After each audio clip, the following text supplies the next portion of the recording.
What's up, ladies and gentlemen? We are back in Trove. Now, the latest videos, you guys might have noticed that the latest Curio Merchant videos have been extremely short and like straight to the point, but also kind of confusing and incoherent. That's because usually I get reminded of this guy on live streams, and then I am just like, oh, okay, I guess I'll just record a quick clip of it and then just throw it up just so you guys know it's there. Unfortunately, I haven't been able to live stream recently. I finally am able to again, but because I haven't been able to, it basically means that I've been getting a little bit behind on this. So we've got the Hungry Seymour.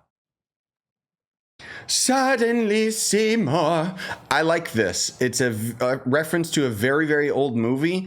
Little Shop of Horrors is what it was called. And it was one of my dad's favorite movies. I remember watching it with him all the time, and he really liked it. The animatronics of the puppet were insane. But anyway, that's a reference to that. And now, finally, because we've got all the other items, we can get the stupid Maned Manticore. I'm going to call it the Maned Manticore, even though I think Maned has two N's, but English is a stupid language. So anyways, let's unlock this bad boy. Please.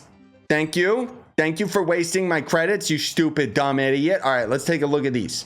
Probably want a cracker. So we've got the Hungry Seymour, which is very fond of organic ketchup.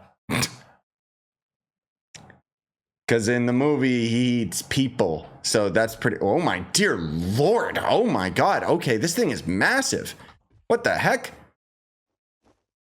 The details on this thing are insane, dude. Oh my goodness, great. Wait, it's got a laser beam. What? Why does it shoot a laser beam? They gotta fix the laser beam, man.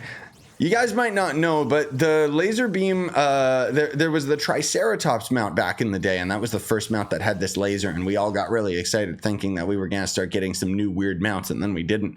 But they ended up doing a patch at one point that messed up like the laser's orientation. It's not really aiming where your mouse is looking, you know? Like the cannon. It's just, I don't know. It's kind of annoying. It's a pet peeve of mine.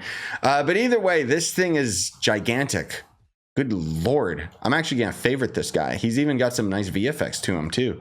Okay, and then we've got the finale, the Maned Manticore. This one does actually fly. All of these do give 100 mastery, so they're very worth it. Core of every problem. What? All right. Ooh, honestly, dude, pretty cool.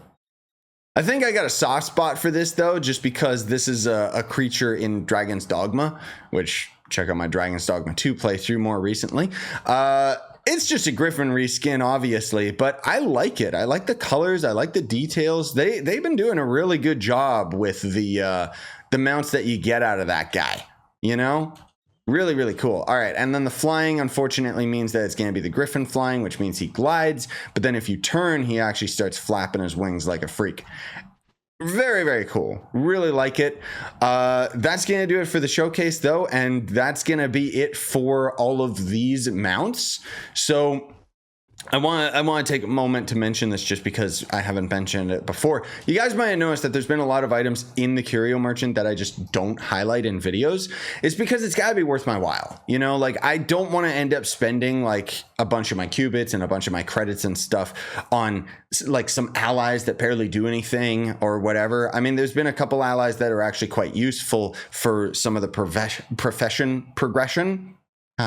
But in the long run, they don't really matter. And at least these are mounts, so they're cool, and they give a lot of mastery. Versus the costumes I'll always buy just because those things are dope. It doesn't mean that the items out of this merchant aren't cool, but this dude essentially is... Like, I miss when we had store packs that would just sell all of the items he would sell in a pack for like 20 bucks. Versus it nickel and diming me to spend 1,000 credits every time that they end up having these new mounts and stuff. It's just, yeah. I don't like what this character represents, even if these items are cool.